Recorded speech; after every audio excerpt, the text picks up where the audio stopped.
জুলাই মাস দেশের ইতিহাসে একান্তভাবে জড়িয়ে থাকা মিশ্র এক অনুভূতির নাম।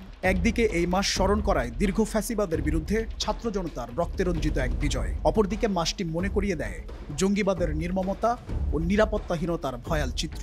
2016 সালের 1 জুলাই গুলশানের হোলি আর্টিসান হামলায় প্রাণ হারান আইনশৃঙ্খলা বাহিনীর সদস্যসহ দেশি বিদেশি অন্তত 22 জন। সেদিন রাত 8:30টার পর খবর আসে রেস্তোরাঁটিতে কয়েকজন সশস্ত্র সন্ত্রাসী প্রবেশ করে সেখানে থাকা অতিথিদের জিম্মি করেছে। রাত 9:15টার দিকে সেখানে প্রচণ্ড গোলাগুলিও হয়। রাত 4টা পর্যন্ত অস্ত্রধারীদের সঙ্গে কোনো যোগাযোগ স্থাপন করতে পারেনি আইনশৃঙ্খলা বাহিনীর সদস্যরা। এরপর ইসলামিক স্টেট জঙ্গি গোষ্ঠী তাদের বার্তা সংস্থা বলে পরিচিত আমাকে গুলশান হামলার দায় স্বীকার করে 20 জন নিহত হবার কথা জানায়। আইএসের পক্ষ থেকে হামলাকারীদের মধ্যে 5 জনকে তাদের সৈনিক বলে দাবি করা হয়। হামলার পরদিন 2রা জুলাই সকালে বিশেষ আভিযানিক দলের পরিচালিত অপারেশন থান্ডারবোল্টের মাধ্যমে নিহত হয় 5 হামলাকারী। জীবিত উদ্ধার করা হয় 4 জন বিদেশি সহ 13 জন জিম্মি। এদিকে 5 আগস্ট ছাত্র জনতার অভ্যুত্থানের দীর্ঘ ফ্যাসিবাদী শাসনের অবসানের পর নতুন করে জনমনে প্রশ্ন উঠছে, হোলি আর্টিজান হামলা হাসিনার সাজানো অসংখ্য জঙ্গি নাটকের একটি নয় তো?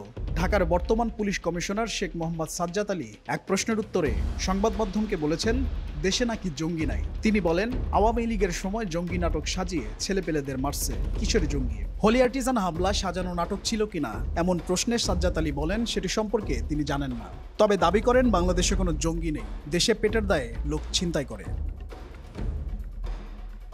অনেকের মতে যখন সরকার রাজনৈতিক বা আন্তর্জাতিক চাপের মুখে পড়ে তখন জঙ্গি হামলার মতো ঘটনা হঠাৎ ঘটে, যা সন্দেহজনক। সেই সাথে হামলাকারীদের মধ্যে কয়েকজন উচ্চবিত্ত পরিবারের সন্তান ছিল, যা অনেকের কাছে বিস্ময়কর লেগেছে। তবে এটি আধুনিক উগ্রবাদী সংগঠনগুলোর নতুন রিক্রুটমেন্ট কৌশল। এছাড়াও ঘটনার সময় ও পরবর্তী তদন্তে সরকার অনেকাংশেই তথ্য নিয়ন্ত্রণ করেছিল বলে অভিযোগ ওঠে। অভিযানের ভিডিও, ঘটনাস্থলে উপস্থিত সাংবাদিকদের সরিয়ে দেয়া নিয়েও সমালোচনা আছে। হোলি আর্টিজানের ঘটনা বাস্তব এবং প্রমাণসহ ঘটনার উপর ভিত্তি করে প্রতিষ্ঠিত, তবে তৎকালীন সরকারের রাজনৈতিক উদ্দেশ্য, মিডিয়া নিয়ন্ত্রণ বা জবাবদিহিতার ঘাটতি নিয়ে প্রশ্ন তোলা যুক্তিসঙ্গত ও গণতান্ত্রিক চর্চার অংশ হতে পারে। কিন্তু হোলি আর্টিজান হামলাকে নাটক বলার জন্য তার পক্ষে বিশ্বস্ত ও নিরপেক্ষ প্রমাণ থাকা আবশ্যক। পারভেজ, দৈনিক মানবজমিন।